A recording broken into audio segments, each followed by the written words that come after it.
Mm. Okay, we're back, and I did not delete my very first live, which was like 2 days ago. I decided that, it's a practice to learn how to be messy and to leave parts of you up on the internet and say, "You know what? I have a right to change day by day sometimes." And when I spend this kind of time with myself, because 'cause I'm basically, like, doing, like, a silent retreat for myself in many ways. The number of apps I've blocked, the fact that I'm not even listening to music with lyrics, I'm not reading any books right now. It's like you get realizations. So, there's that thing that they say about if you're not slightly embarrassed about who you were last year, like, you're not growing. And I'm like, well, sometimes I'm slightly embarrassed by who I was last week. Or in this case, there are some things that I wanted to update about, me realizing what I posted in that first live. And it started off with talking about all the conditions that I got over.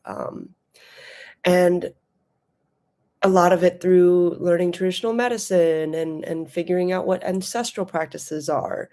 But then I realized that where I am right now, like, if I were to, like, broadcast from, like, what I'm doing right now, then the truth of it is that I look back and I'm like, "Oh, crap, I could have skipped a lot of that work, that masculine doing work if I had just figured out how to step into that healed person." And in fact, when I made big leaps, like right after the heart attack, um, I surrendered to the universe. I remember like being like, I give up. I don't know what I'm doing because clearly like everything's getting worse.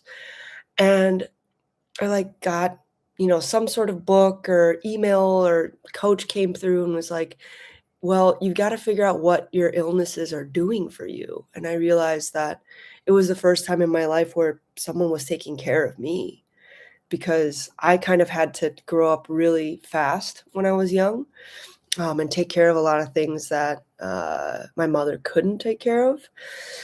And a lot of that was, her self-worth, language barrier stuff, the fact that she only earned like $8 an hour for like most of my young adult life. I had actually taken some notes this time instead of going completely off the cuff in the evening. I'm just after breakfast. It's fabulous.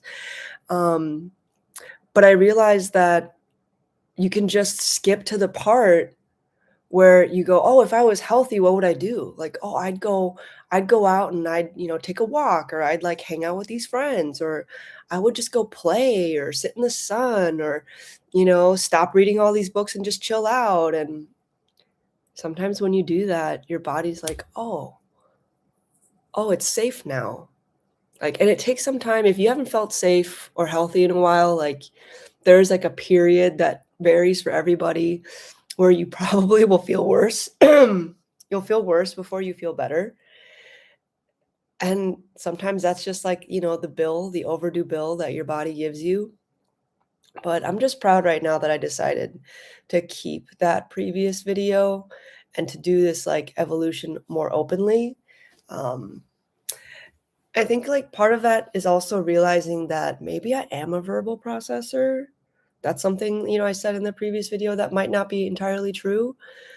But when I was growing up, like, I had to, like, write my mom's conduct reports when she was a bus driver because she didn't have good written English.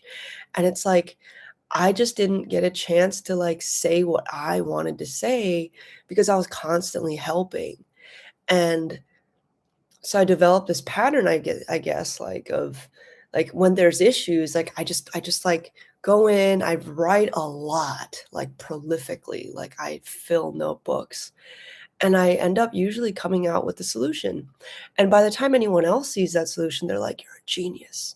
And I'm like, "Listen, bro, that was messy. That was so messy for me." But most people, that I've encountered so far in my life, um, aren't like long listeners. So they're not listening to you for longer than a couple minutes at a time.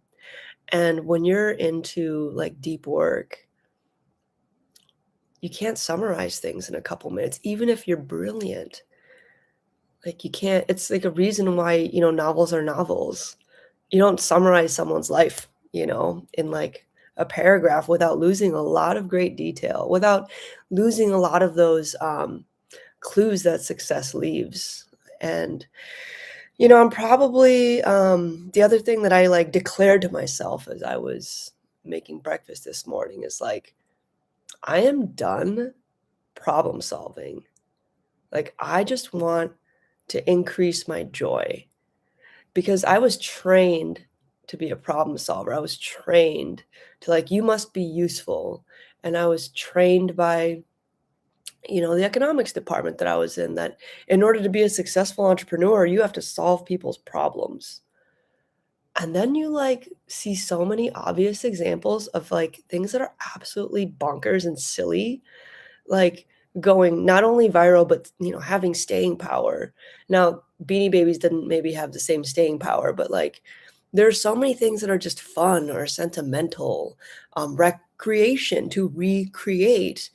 Um, that have nothing to do with really solving a problem. Yeah, you could stretch and be like, "Oh, you're solving the problem that people need more joy." And I don't know. I think there's a lot of now overly masculine ways that society has been pushed towards versus relaxing into some ease and being like, "Oh, yeah, like, there are plenty of people who will pay for fun," and not even, like, escapism fun. I mean, like, it's holistic, people like being around people who are happy, you're not just, like, banging out at a concert, drinking and smoking, and, that's your idea of release and fun. Not judging, I'm just saying that doesn't work for me. I end up absorbing, like, too many people's energies. Um, but yeah, I think I've covered, like, most of what I wanted to hit with this quick little morning thing. Just wanted to touch on, just, like, patting myself on the back for once, that I'm just gonna accept that, I posted something 2 days ago that I'm already like, "Oh, I think I'm evolving past that," or, I don't really wanna sit there and just solve people's health problems as much as I wanna help them figure out how to just enjoy themselves. So I think that bridge is something that's missing out there where you see a lot of people who are either, like, fixing the problem and helping you fix the problem, or they're, like, already enjoying the crap out of life, and you're like, "I don't know if I relate." If you're in the middle, like me, it took me ages, like, there are some times where people who absolutely seem to love their lives were, like, trying to hang out, and I felt like they were too intense. Turns out I was repressed. And we can all be a little repressed. Like society right now does not seem to reward just being you and enjoying your life. Um, it's like even the art world. It's like you have to have a criticism. You have to have a deep analytical framework for something that is really just sometimes as simple as you want to express beauty and joy and create something because it feels good. And you have to sit there and justify it to get grants and to like have critical, note the word critical, acclaim. And I'm tired of that. I'm tired of that. I want all of us to experience more ease and to like show up for each other and be like, "Hey, what's good? It's actually good." Oh, and then like multiply that because we're actually willing to just celebrate each other, and that's a good place to end. Thanks for listening.